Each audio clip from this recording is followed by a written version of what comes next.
Well, that's a broad question because you are indeed then linking private equity to infrastructure investors. It's a different, let's say, animal, where the infrastructure investors really have a real long horizon, sometimes 8, 10, 12 years. The traditional investors have something like 5 or 7.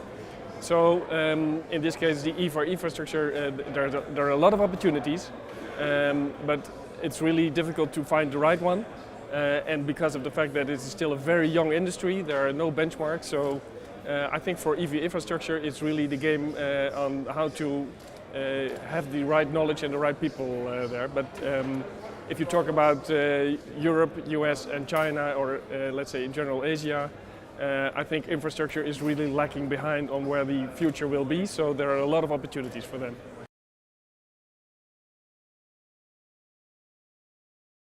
Yeah, I think so, because at the end, of course, we will have a situation wherein the majority of all cars will be either electric or hydrogen, and therefore there is a need for a new infrastructure. But of course, the competition will come from, let's say, the traditional companies like the oil and gas companies. So they need to be quick, because otherwise, let's say, the best opportunities will be gone. And in your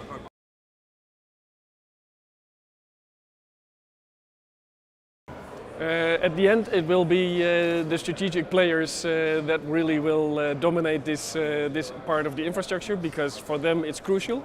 You already see the OEM and the utilities and the oil and gas companies taking position. And there are only very, very few EV infrastructure companies now active in the field. So I think they were a little bit too passive. Therefore, they are, well, if you want to have a position in infrastructure, they're probably a little bit too late already.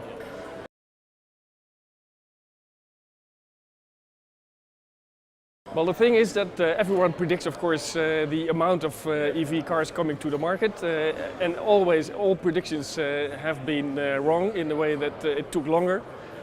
You will see now, let's say, the cars to market from a cheaper price point, so therefore a new kind of customer will come to the market.